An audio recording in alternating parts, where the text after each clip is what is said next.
Look out! It's a monster! Hey everyone, thanks for checking out my video for tips on how to unlock the Ghost of a Chance trophy and achievement.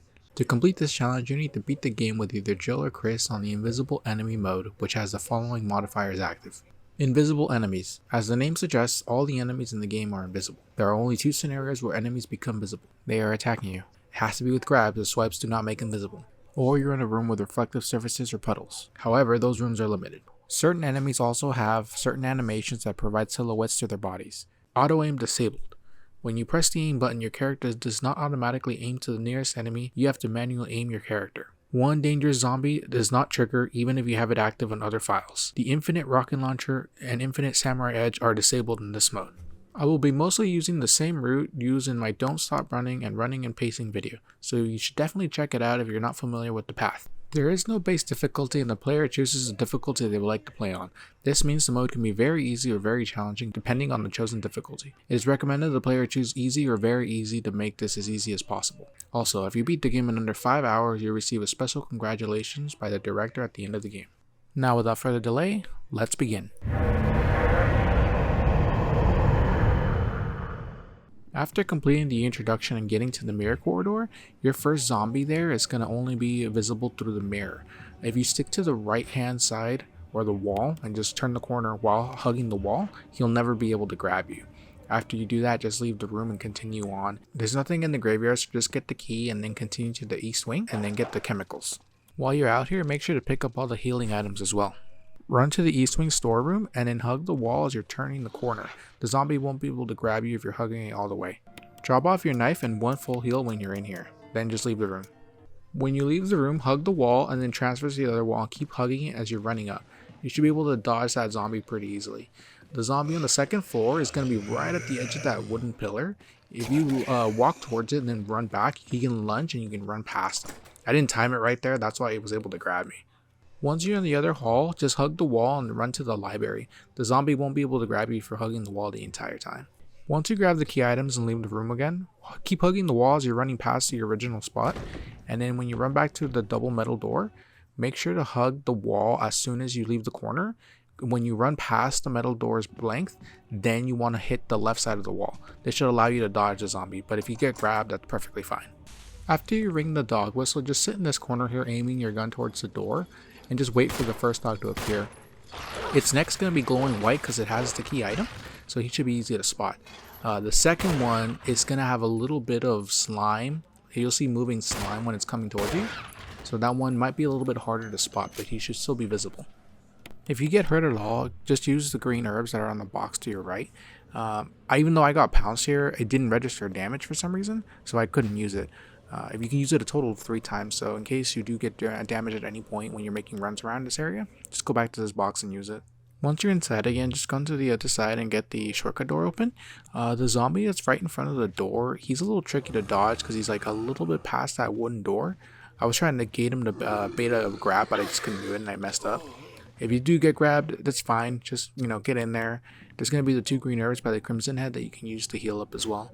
Once you get the armor key, just run back here and hug either side of the wall and you'll be fine.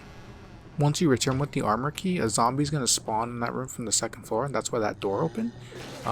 When you're going down the stairs, just stay there for a few seconds until you start seeing that vomit appear. That means that the zombie climbed up and you're free to start climbing down again. Go into the storage room and then drop off your pistol, the sword key, and if you happen to have any other item, for example I had picked up the ammo magazine, drop that off as well. So you only leave with 4 items basically. After getting the death mask and the healing items in that room, go towards Richard, but before that go get the grenade launcher with Jill.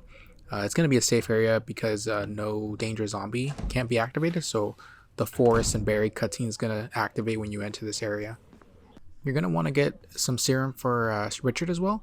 It's just faster to save him than it is to wait for him to, run out of time. When you're on the second floor dining hall, the zombie that was on the opposite end by the statue is going to move over to basically where the dagger is. I forgot about that when I was running here, so I barely dodged it right there when I was running by. He's going to be sandwiched between both of those doors, so be careful when you're running through that floor. The easier way to dodge him would be just to go around the outside where the dogs were. When you enter this hall again, the zombie is going to be sandwiched between the edge of that handrail, or he's going to be on the opposite end with his face facing the window. It's a bit random, so just gonna have to take the risk. I just recommend you just run through it and take the damage. That way, you don't have to worry about it. On your way back, just run upstairs, take the damage from the zombie that is by the window, and after you get past that, just run outside and heal with the herbs. Then just take the long way around. That way you heal any damage you would have built up on your way there, and you open up the shortcut door if you didn't already open it. Once you give Richard the serum, pick up one of the green herbs and combine it with your 2-herb mixture from the green room. You can use the other one if you need it. If not, just keep going. Once you get to that little hall before the Yawn room, the zombie there, you can just brute force your way and just take the damage and run past it.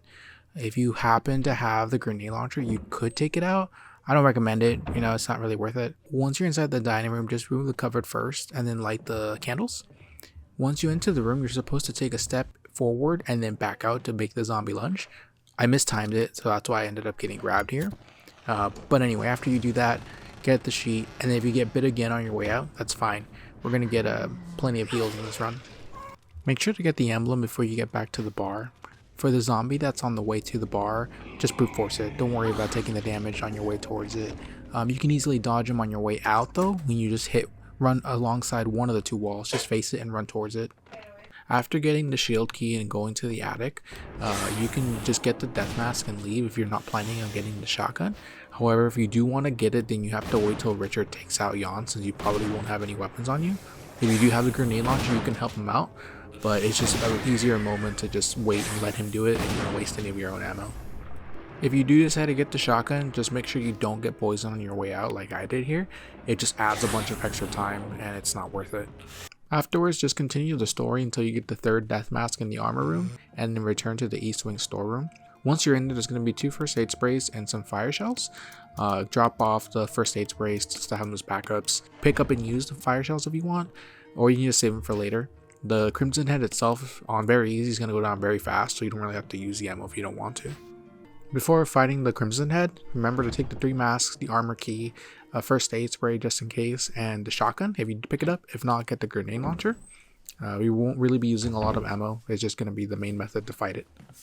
Once the fight with the Crimson Head starts, all you really need to do is just turn around and just aim the gun.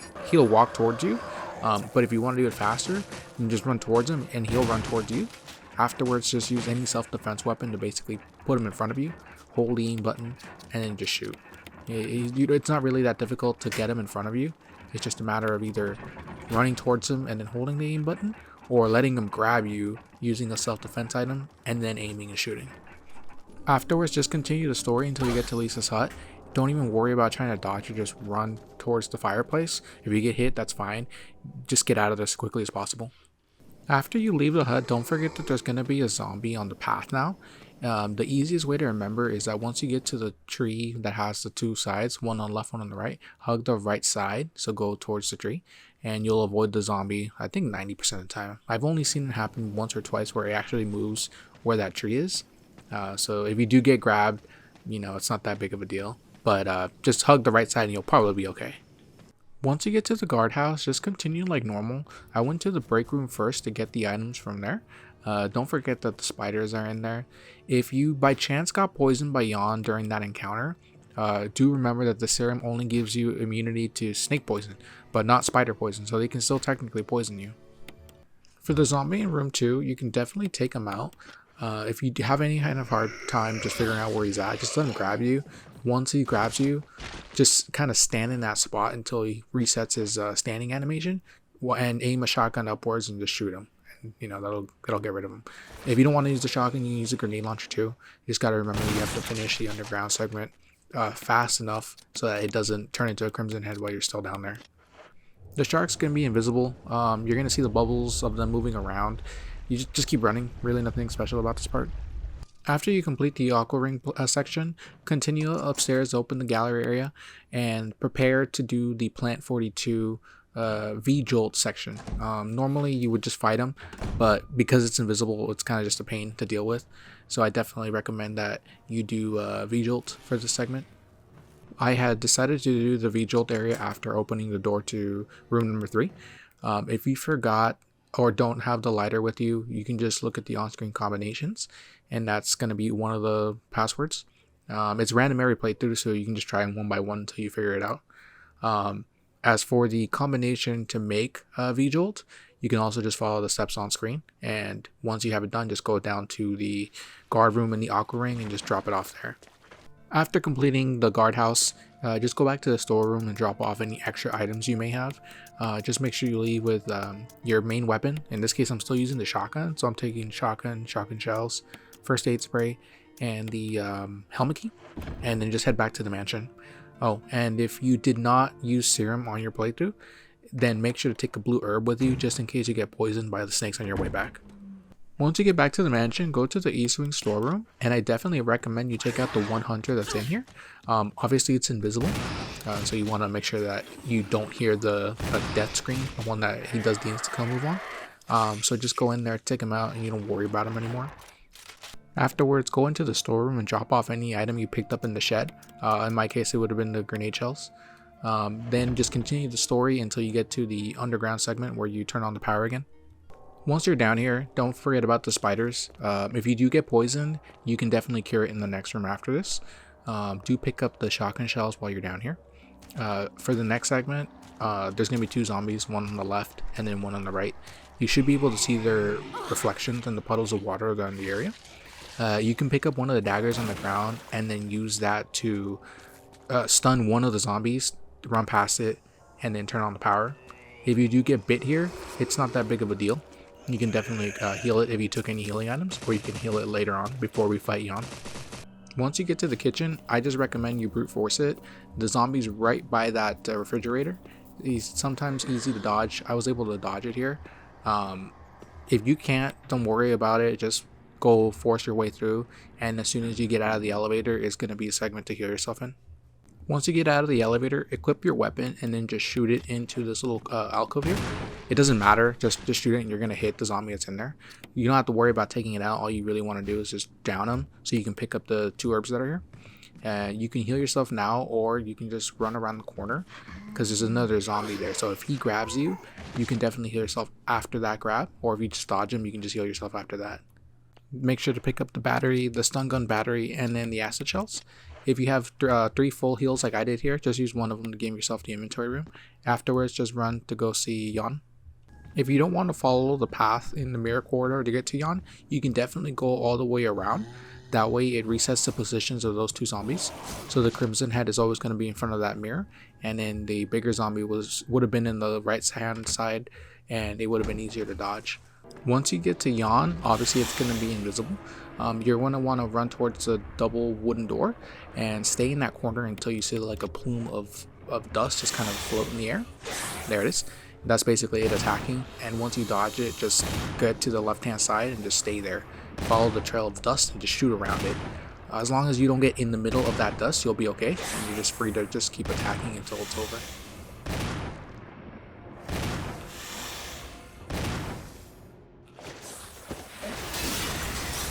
After Yawn, just run back to the medical storage room. When you're running through the mirror hall, just run straight to the shortcut door, and the 2 zombies will never be able to grab you.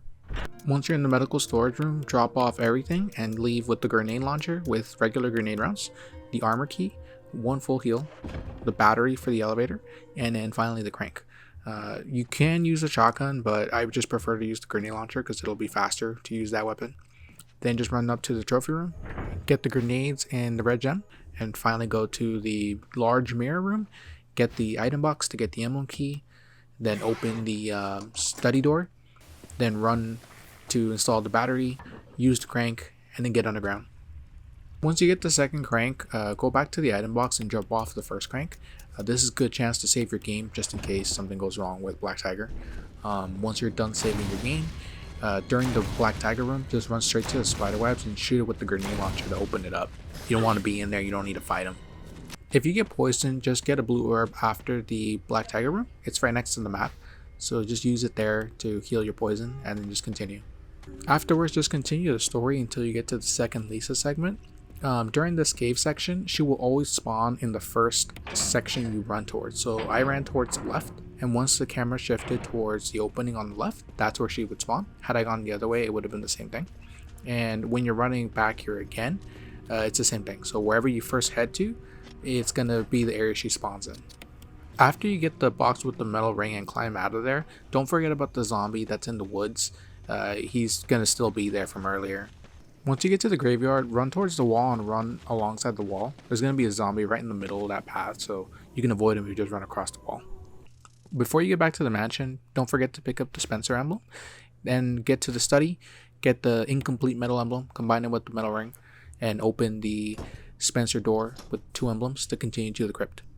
During the Lisa segment, don't give Barry his gun back. It will make it a little bit harder because he won't be there to back you up, and you can basically get hit non-stop by her.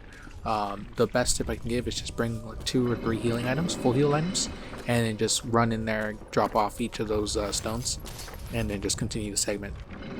Once you get to the lab, just keep running and use the puddles to see where the zombies are.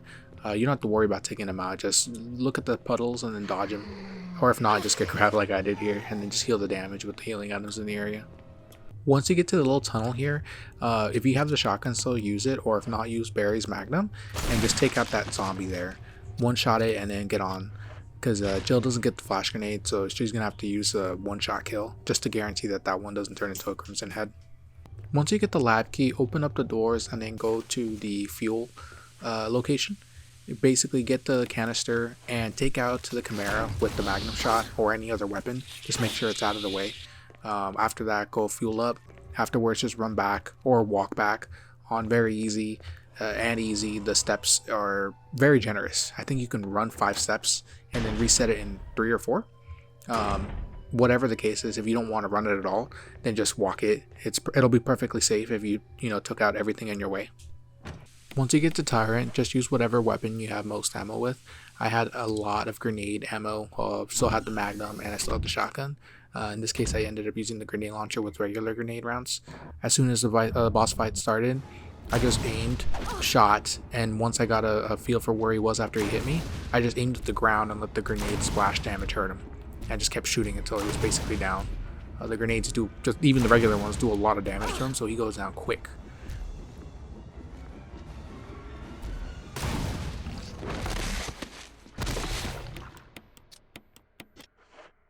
Once you're done with this segment, just run to the end of the game. You're only going to run into 2 enemies, and it's going to be the 2 zombies at the beginning with the puddles.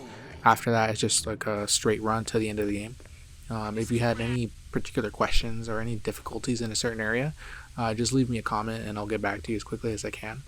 If you're playing on harder difficulties like normal or hard, the information is going to be about the same. Obviously, the main difference is going to be you're taking more damage and there's less items around to pick up. So just be aware of that if you're playing on hard difficulties. But overall, it shouldn't be too bad. And if you're playing it on easy or very easy, you're going to get a lot of opportunities to just brute force it and just run through the damage because you just can heal it. But yeah, thanks for sticking to the end, and have a good day.